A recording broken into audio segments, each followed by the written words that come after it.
Hey everyone, welcome back to the Hollywood Actor's Guide to Surviving the Film and Television Industry. This is your host, Jennifer Lynn Warren. I came across a quote from our godfather of acting technique, Stanislavski. And when he was looking back in his life in his later years, he had this to say, and I quote, "Let someone explain to me why the violinist who plays in an orchestra on the 10th violin must daily perform hour-long exercises or lose his power to play. Why does the dancer work daily over every muscle in his body? Why do the painter, the sculptor, the writer practice their art each day and count that day lost when they do not work? And why may the dramatic artist and actor do nothing, spend his day in coffee houses, and hope for the gift of inspiration in the evening? Enough! Is this an art when its priests speak like amateurs? There is no art that does not demand virtuosity." And so, dear actors, do you have a daily practice of your craft? Do you have a skill set that you are growing every day? Do you work on your voice, your body, your physicalities, your personal growth, your spirituality, your sense of self, your sense of others, the ability to memorize quickly and efficiently, the ability to break down a script? Are you doing this every day and always? Because if not, just like the dancer and the violinist who stops practicing their scales, I am afraid to say that you, dear actor, are no actor. And so let's look at our daily habits and activities and see what we can find and master and grow.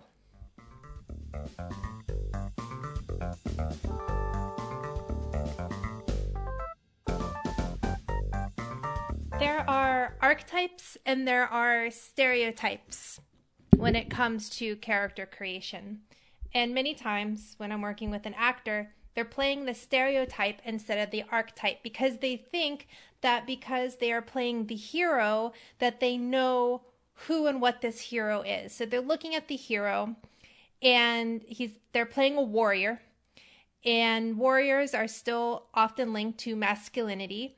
And so they're playing this super masculine hero with strong male fighting skills, oozing with testosterone, and they fight the dragon and they save the kingdom. So that's your stereotype. But the archetype would be that heroes are brave and courageous and they want to change something in the world and are afraid of fear itself. Like they're actually afraid of the fear that would stop them from moving forward. They don't want to appear weak and therefore tend to overestimate their abilities and can be self-centered, and they can even refuse to help. That is an archetype.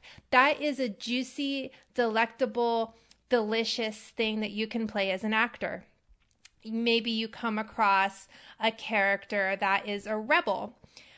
The stereotype, meaning what you should not do, would be like in a high school drama, they would love rock music, they would wear black, they would drive a motorcycle, play guitar, drums, and they would skip school. Whereas the archetype of the rebel, what you can actually play as an actor, what's going to book you the role is, instead of playing that stereotype, is just knowing that you are known for their hate of conforming to roles. They want to change what does not work in their eyes. They're ready to revolt, to take revenge. They will commit crimes, but because they think it's for the greater good. And their biggest fears tend to be that they're afraid of being powerless. That is something that you can play. Let's think of another one. The Joker. The Joker, stereotypical Joker archetype. The extroverted class clown with bad grades, and he doesn't care about his future or her future. They tend to lure the main characters into trouble, and they tend to lead them into catastrophe. But an archetype, a universal character that all cultures are going to recognize and something an actor can actually play, is someone who lives life to the fullest. They enjoy life. They crave to make the world a joyful place. They laugh a lot. They like making people laugh. They're afraid of boredom. They have very few serious moments because they don't see the point when you should be pursuing happiness. And so why do I bring this up? I bring this up because I want you to be careful when you're looking at a script. Many times you can look and be like, oh, this is just a stereotype of someone who's an artist, or a stereotype of somebody who's a leader. But are they a stereotype, or are you, in your limited lack of imagination and ability to break down a script, seeing the stereotype? Or is the writer begging you to look at the archetype, look at the universal, delicious, deep, in-depth character that you can play that all cultures can relate to? Because I'm guessing that writer, if they're a good writer, they want you to be the archetype. No one wants you to be a stereotype. So, unless the script very explicitly says, please play the stereotype of this character, never do it. Make sure that you are playing the archetype. And if you're not sure, if you get an audition for a hero and it feels like a stereotype, look up the archetype of a hero and see if that will help you flesh it out, because I bet it will.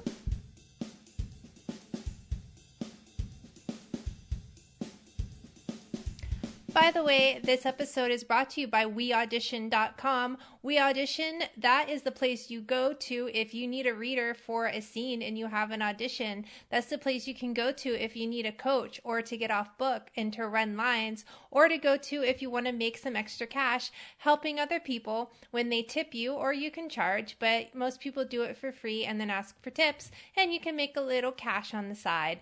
WeAudition.com. Use promo code HAG25 for 25% off. That's HAG25 for 25% off. I adore David Mamet. I like what he has to say about acting and directing and writing. I think he's the coolest. And he said something earlier that I've been thinking about today. And he said that almost no one in this country knows how to write a movie script. Almost all movie scripts contain material that cannot be filmed. And I was thinking about auditions, and I was helping someone earlier today, and there was a stage direction in the script that really cannot be filmed. It said, it was something like, she's been sitting on a bench for 30 hours or something like that. And it's like, how do you film that? Sure, you can maybe make your hair greasy and like yada, yada, yada. I mean, it gives you an idea of like how long the character has been sitting there, et cetera, but it's not clearly filmable. It's something to be interpreted.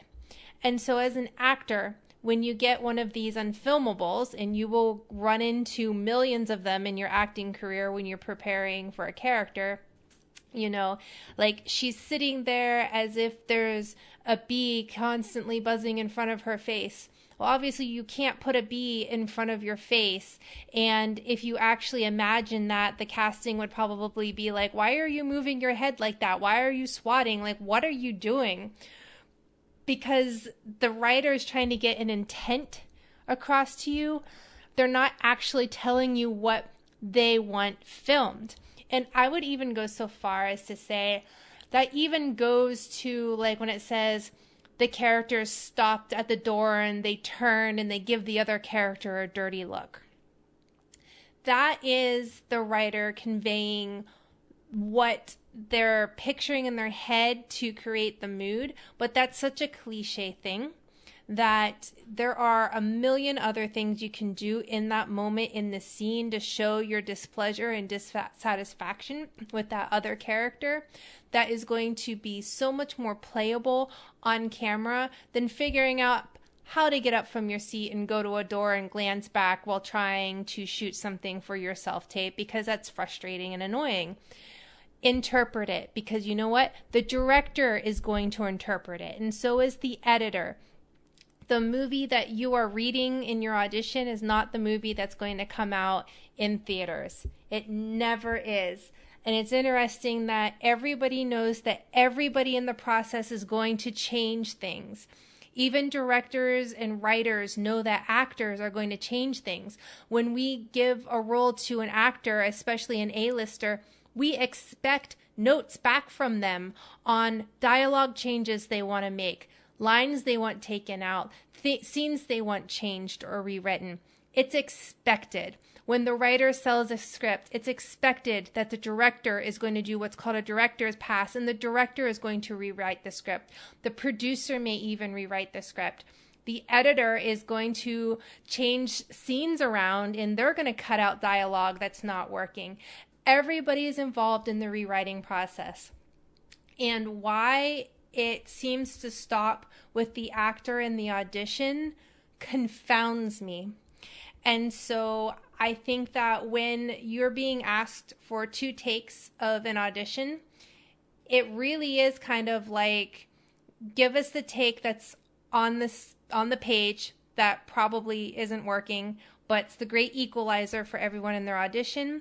And then give us the take that you would give us if you were the A-list actor and you were making the changes in the scene that you know need made. So there you go.